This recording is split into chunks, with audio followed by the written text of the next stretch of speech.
It's my pleasure to introduce James because the reason we're all here is because of James. He is just so amazing at getting people together to celebrate poetry.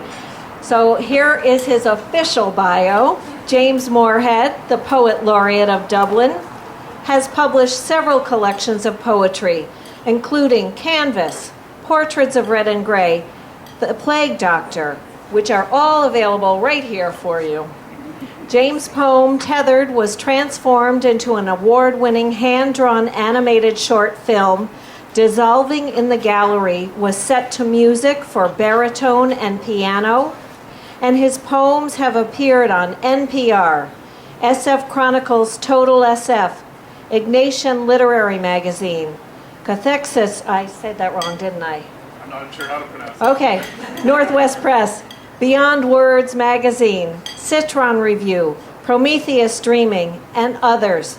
He also hosts the Wingless Wings Poetry Podcast, which features interviews with poets and artists. And I must say, he is amazing. So give it up for James.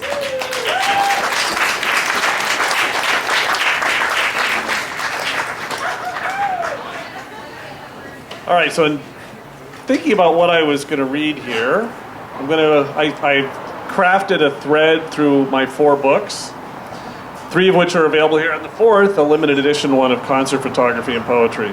So there is a thread that ties these together, which I won't explicitly state, but maybe you can figure it out, but there is definitely a thread that ties it together.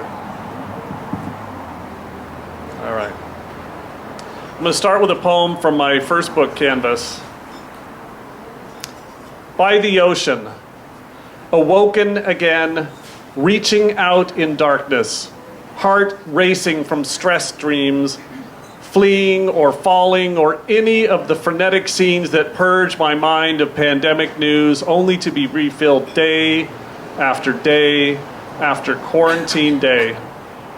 Fingers fumbling to find the hour, knowing it will be the quiet time when you can stretch your ears for miles, only to find more silence and the occasional whistle of wind. Staring into the black, I try unsuccessfully the tricks of sleep, counting sheep and rhythmic breathing, until I think of you, standing by the ocean, buffeted by a stiff eastward salt-scented breeze, kerchief sheltered from the crispness. Sometimes you have to just turn off the news, you say, and listen to nothing. The distinct voice of rippling waves whispering behind you. I let loose of the swirling thoughts that race my heart and exhaust my mind, and imagine your voice and the crashing waves and stepping out under a new moon onto sand, slipping off my shoes and socks to feel my way across the beach. I let the darkness wrap around me between the moonless sky and blue-black water holding me tight, and soaking up the still swirling thoughts until sky, sea, and stillness take me away. The stress dreams are silenced for now, sleep taking hold and insomniac rustling subsided, slipping back into darkness until their inevitable return. Needless to say, that was written at the height of the pandemic. All right. Now I'm going to read a series of poems from my brand new book, The Plague Doctor, and I worked with multiple artists for this book, so it's poetry and also some incredible original artwork done by an ink artist.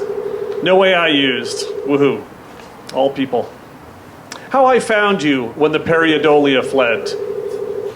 First, you were concealed in bark, while over your shoulder the golden gate spit embers ignited by midsummer sun.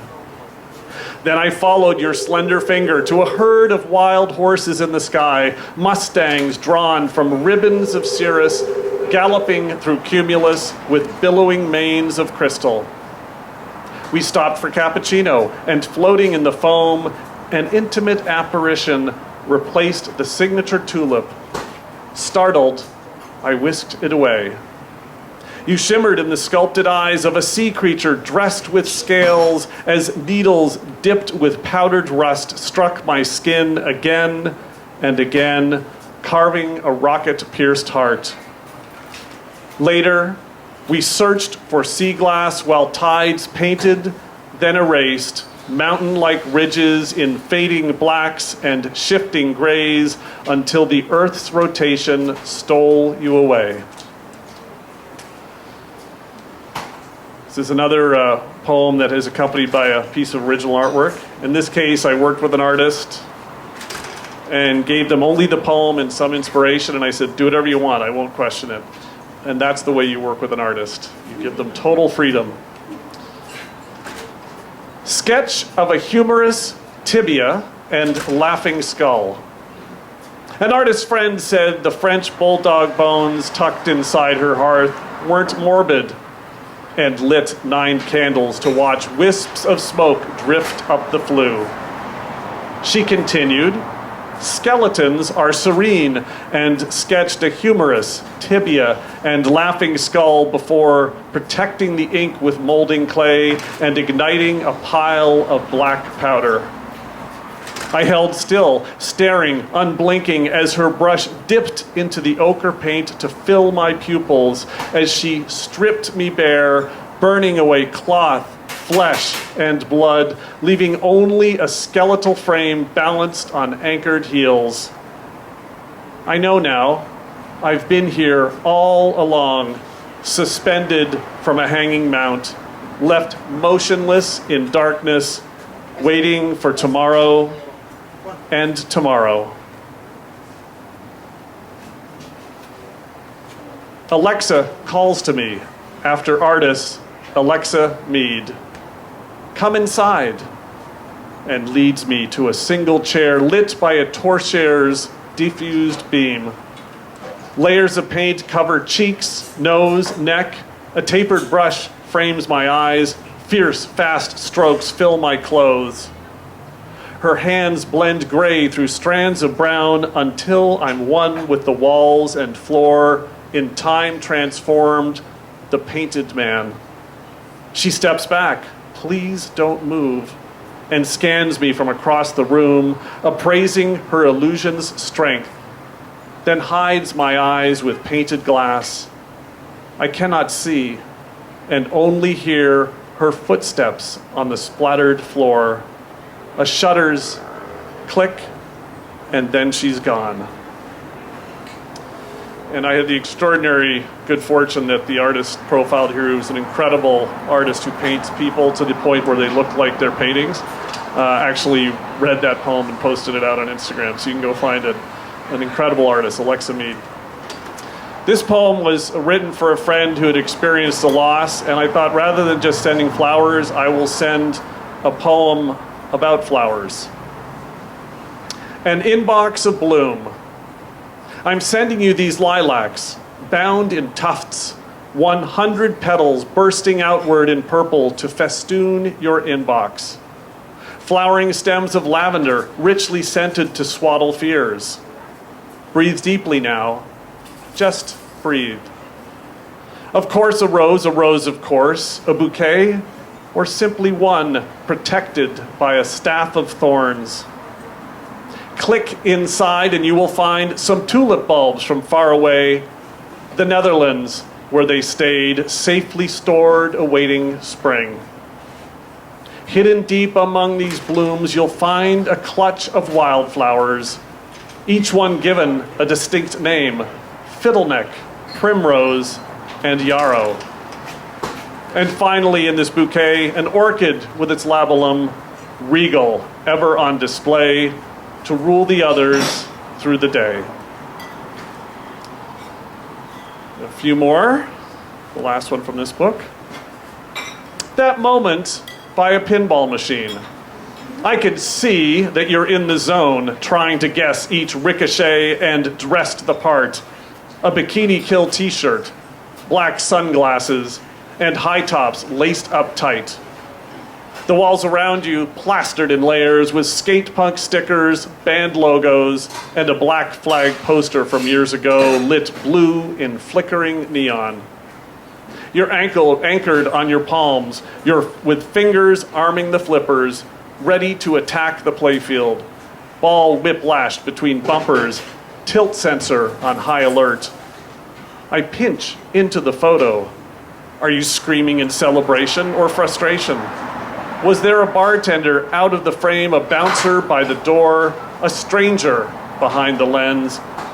Did you beat the high score after the shutter snapped? I can only guess, peering at this suspended image, imagining the cacophony of bells that flash in reds, greens, and golds. All right, 2 more. So this is from a book that a friend encouraged me to make because I go to an obscene number of live music concerts, and I've taken thousands and thousands of photos. So I created a book. That's Depeche Mode from years ago. What else we got here? That's St. Vincent at the Greek. So it's a limited edition book with a few poems mixed in. Mixtape. It's late, after midnight, flipping through vinyl. Punk, new wave, ska, industrial, goth. Tilting albums on edge like bookmarks in the stacks. My jet black hair, a teased homage to Robert Smith. What songs will make you smile, moisten your eyes, spark a memory, move you to dance, calm your racing mind until you sleep? Sliding each album from its sleeve, balanced on edge, feeling for the spindle, I drop the needle while cueing the tape. Side 1, songs to dance with me. Depeche Mode, Master and Servant, The Cure, Love Cats, New Order, Blue Monday, each song chosen to tingle your nerves until they overload.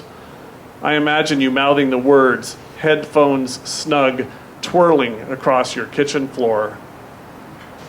Side 2, songs to dream with me. Cocteau Twins, Umingmak, Bjork, Isabel, Eurythmics, This City Never Sleeps. Each song chosen to float, waves of bliss, a soothing, melancholy tide.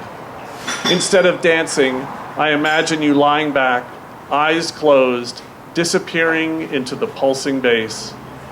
And later, I imagine you reading the liner notes on the cardboard sleeve slipped inside, you smiling, thinking of me, flipping the tape to press play again.